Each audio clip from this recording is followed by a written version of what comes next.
नमस्ते सभी विद्यार्थियों को। आज अपना टॉपिक विज्ञान का है, सामान्य विज्ञान है। आज का अध्याय है भोजन के अवयव। देखिए कि भोजन किसे कहते हैं, सबसे पहले ज़रूरी होता है ये जानना। दूसरी बात ये जानना ज़रूरी होता है कि यदि हम भोजन करते हैं तो क्यों करते हैं। तीसरी बात ये जानना ज़रूरी है कि ये भोजन हम किन किन से माध्यम से प्राप्त करते हैं। तो देखिए क्या है भोजन। मनुष्य को स्वस्थ रखने व जीवन की सभी गतिविधियों के लिए भोजन का नियमित रूप से मिलते रहना आवश्यक है। दूसरी बात, जब हमें भूख लगती है तो हम लोग या तो पादप के माध्यम से या जंतुओं के माध्यम से भोजन प्राप्त करते हैं। तीसरी बात है कि इस भोजन को प्राप्त किया जाने के बाद में ये भोजन का क्या कार्य रहता है।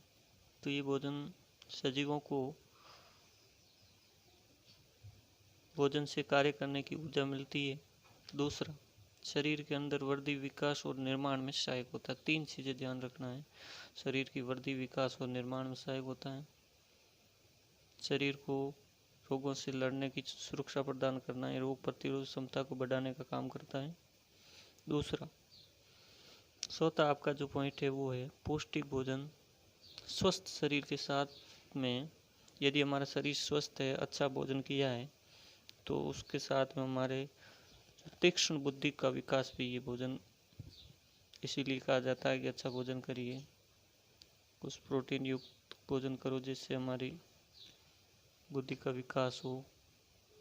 बात करते हैं भोजन के अवयव, यानी ये भोजन हम करते हैं, लेकिन हमारे भोजन में कौन कौन से अवयव जरूरी है और कौन से अवयव हम यदि समय समय पर लेते रहें ताकि हमारे भोजन जो है वो संतुलित भोजन बना रहे, ताकि शरीर की वृद्धि, विकास और निर्माण में किसी प्रकार की कोई बाधा न आए।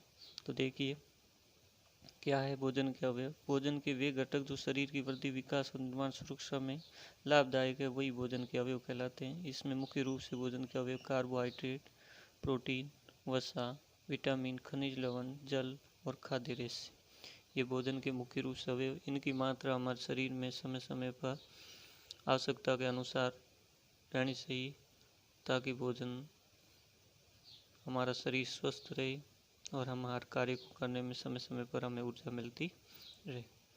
आगे बात करते हैं कार्यों के आधार पर भोजन के अवयवों को बांटा।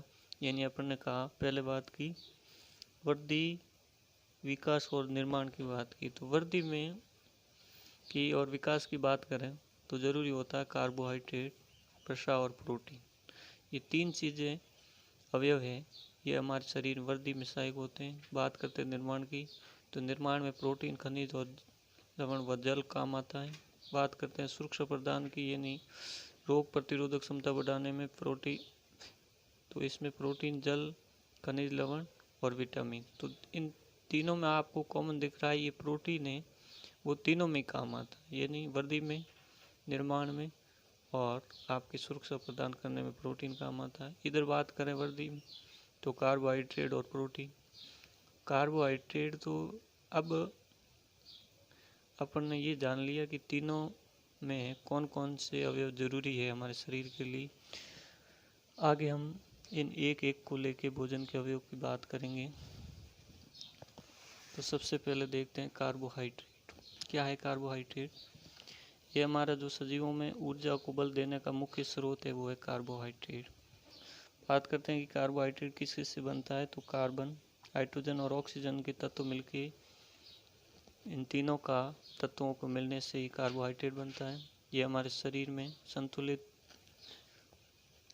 भोजन यदि हम करते हैं तो उसमें तुरंत ऊर्जा देने का काम करता है। यानी हम भोजन करते हैं, यदि हम भूखे होते हैं तो हमें किसी कार्य को करने की स्फूर्ति नहीं होती है, जैसे ही भोजन किया तो तुरंत कार्य करने की हमारे अंदर क्षमता आ जाती है, वो हमारा कार्बोहाइड्रेट है।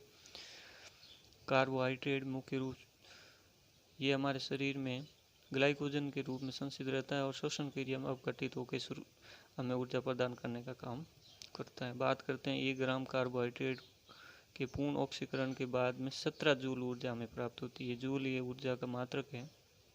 1 ग्राम कार्बोहाइड्रेट 4 कैलोरी ऊर्जा लगभग हमें प्रदान करता है।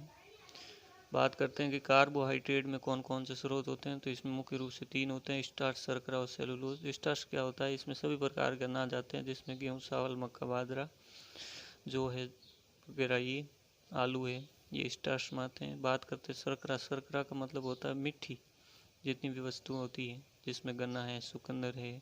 फल की बात करें, केला, आम, चीकू वगैरह है, और गुड़, चीनी, दूध, शहद, अनाज वगैरह, ये इसमें भी आते हैं शर्करा में। सेलुलोज की बात करें तो मानव शरीर में पचाया जाने वाला रेशेदार पदार्थ होता है, लेकिन ये रुद्राक्ष की भांति हमारे कार्य करता है और मल के निष्कासन में सहायक होता है ये सेलुलोज। ध्यान ये रखना है कि सामान्य जो व्यक्ति होता है उसमें प्रतिदिन लगभग 400 से 500 ग्राम सेलुलोज की मात्रा होती है। और ये सेलुलोज बना हुआ किससे होता है, तो ये होता है, आपके ध्यान रखना है, फल, सब्जी और अनाज जो होता है उनकी कोशिकाओं जो भित्तियों में पाई जाती है वो इनका होता है। तो बात करते हैं कार्बोहाइड्रेट का क्या कार्य होता है, तो सबसे ज़रूरी होता है ये कार्बोहाइड्रेट हमारे शरीर के तापमान को नियंत्रित करने में मदद करता है। अब ध्यान रखना है, शर्करा की मात्रा आपको लेनी है 4, चावल की होती है 78.4, गाय का दूध होता है 4.4, गेहूँ का आटा होता है 69.4, मूंग की होती है 69.4 और आलू होता है 22.7। तो ये हमारा था, इसको आप अपनी कॉपी में, नोटबुक में बना के लिख दें और वापस एक बार तो पढ़ ले सही ढंग से। मैंने PDF भी डाली है इसमें।